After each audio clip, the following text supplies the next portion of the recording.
Hi guys, Edward Freytag here. I'm going to try to do a little tutorial here today for you for the players in Tennessee with their all-state, mid-state, regional auxiliary percussion piece that you guys are working up. It's titled Brazilian Beats, and I wrote this for you. So I'll try to give you some insight on it today. And today, right now, we're just going to focus on the timbale section, which is letter B down to letter C in your piece. So I want to talk a little bit about timbales and the approaches that you guys can take to have a great audition.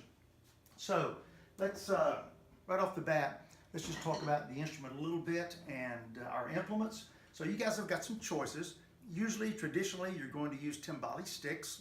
You probably already know what those are, but just make sure you don't use regular drumsticks on this etude or on the instrument. It's just not the sound that we're particularly looking for. So traditional sticks, it's going to give us a really kind of a bright, open sound. So if I'm playing on the drums, we'll have this sound.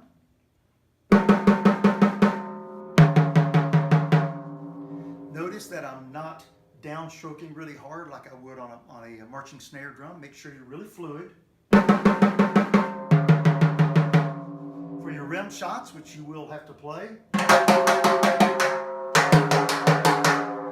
catching right at the shoulder to give me a great rim shot sound. Combining some of those together.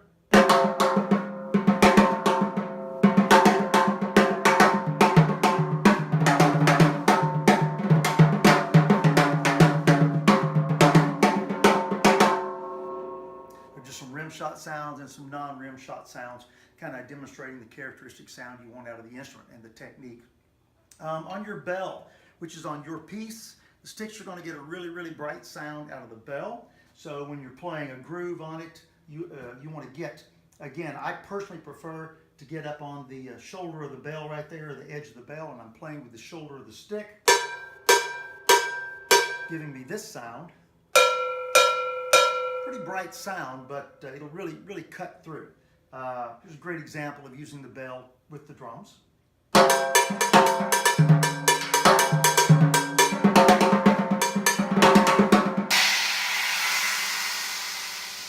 So there's one option, is with traditional timbale sticks.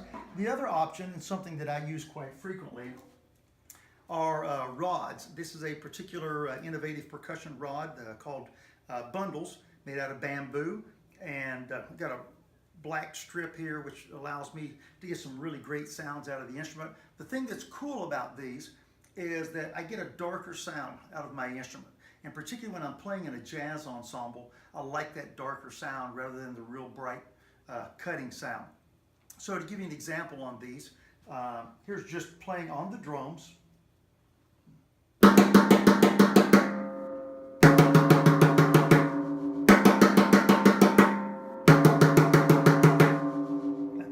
Darker, I think you can probably tell. Then with the black wound strips right here, these black rubber strips, if I shot with these, I get a really dark rim shot sound. Sounds pretty cool. I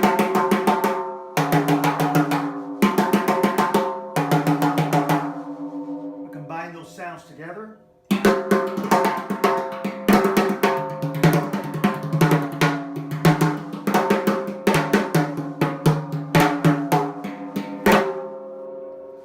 Dark. I like that out of the instrument. Then on the bell, the same thing is true. It gives me a really, really dark sound on my bells, which again, in a jazz ensemble, I particularly like. You notice I'm playing with the black wrapped area.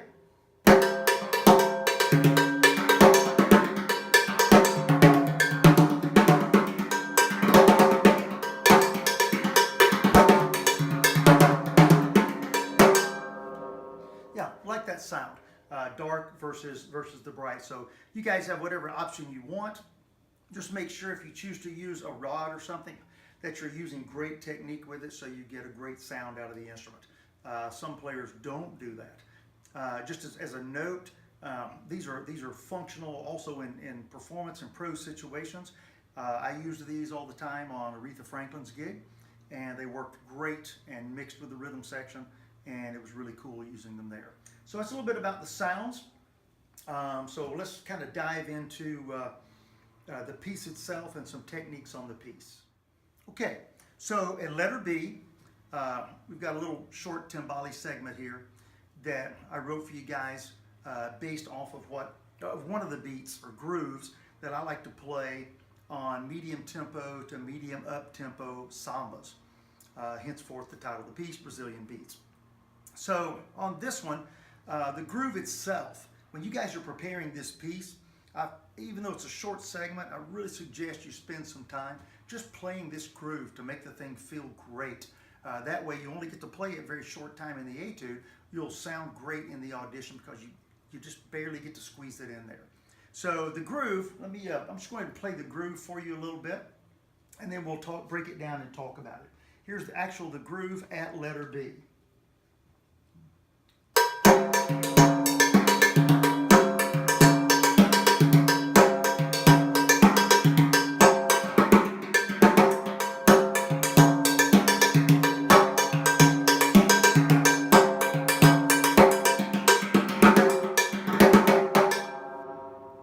Okay, so there's your basic groove.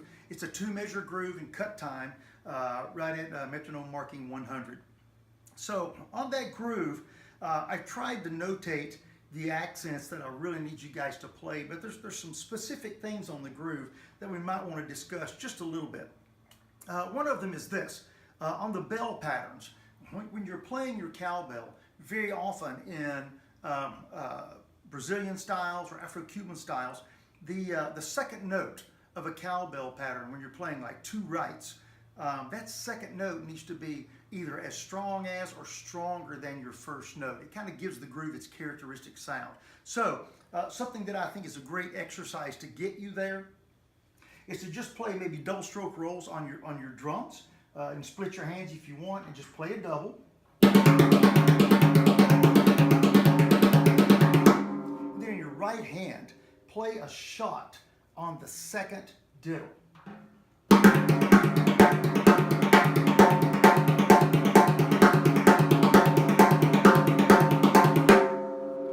Get your hand ready for that bell pattern to pop that second note in the pattern. That was just a double stroke roll. You can also do it on inverted double stroke roll, which works great also. Right, left, right, right, etc.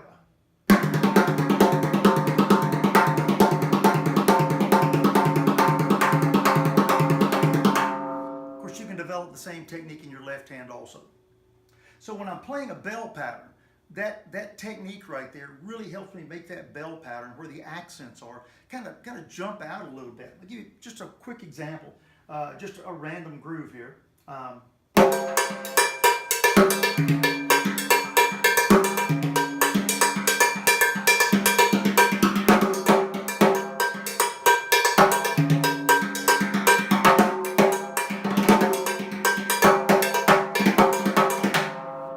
So hopefully you noticed on the bell pattern when I was doing the double rights that my second right was generally stronger than the first one, which gives it a totally different sound than you get out of stroke and then letting the stick bounce and then the sound diminishes.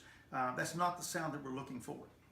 Also, when I'm playing the inner beats on the groove, the music doesn't necessarily indicate this for you, but I like to play really low inner beats. So if I'm playing a groove and I'm not accenting or I'm not shotting, I'm almost ghosting those notes. Again, I'll give you an example. Here's a 12/8 groove.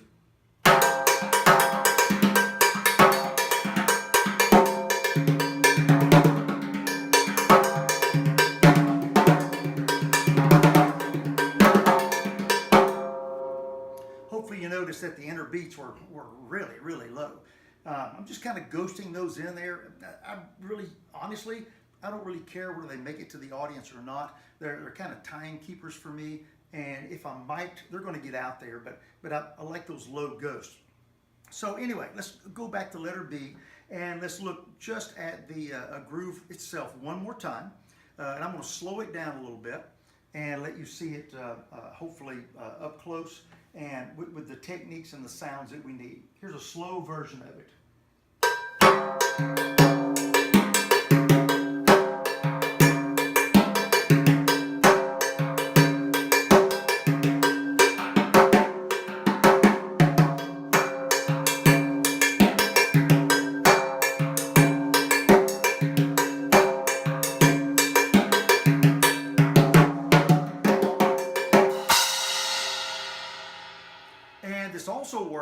great. If you have a chance in your school jazz band, you want to use that groove that's in here. It works great at up-tempo velocities also.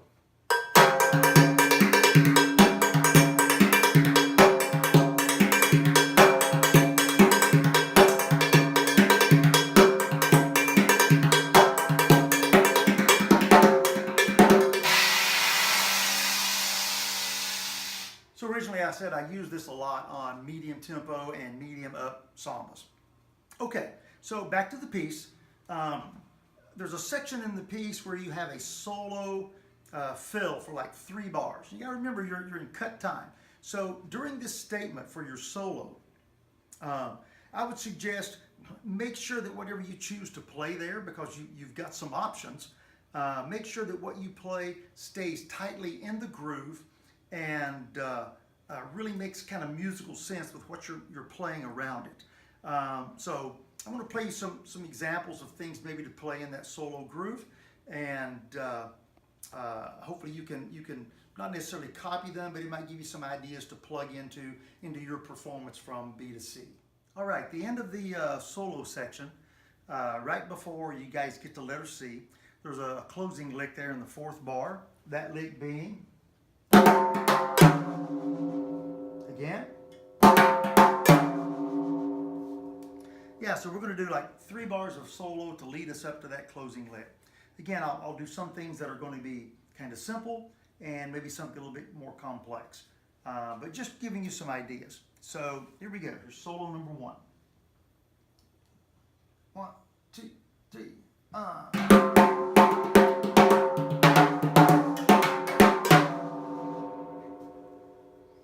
Yeah, just a real simple fill, but it's still grooved. Sounded like it could actually be part of the composition rather than just an independent fill.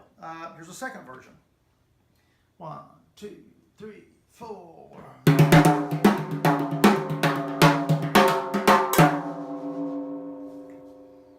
Okay, here's a third one.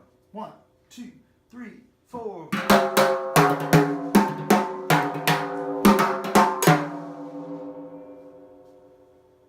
Here's one more.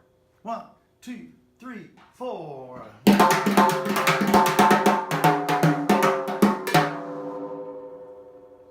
Yeah, there's just some different ideas. Everything from really simple to maybe a little complex there at the end. But all of those would have filled the bill and been a nice little solo break for the timbale player. Okay, so let's put this thing together. This timbale section. It's in 2 halves, as you've probably already figured out just by looking. Here's the first half for you. It'd be the first 4 bars. 1, 2, 3,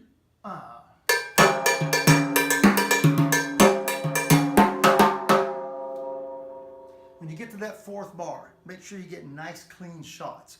And on those shots, I like to play near the edge of the rim a little bit, which kind of gives me a more high overtone shot, which I think is really characteristic in this style of music. So I'm not doing a full shot. Yeah, I like that sound a little bit more. I'll do that again for you. 1, 2, 3, 4.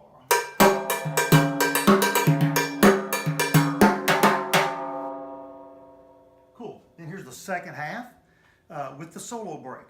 1, 2, 3, 4.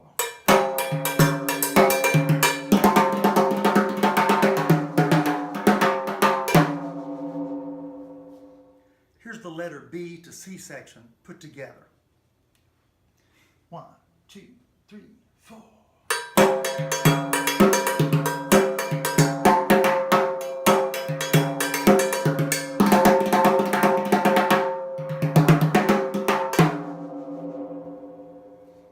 All right, so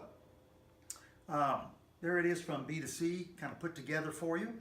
With all the details we've talked about. One last thing to mention, if you'll notice in the very last measure of the letter B section, there is a flam between the bell and the low timbale, and the right hand is playing the grace note. But unlike traditional flams with very low grace notes, we're going to play a flam where both strokes, the heights are even. It'll look like this.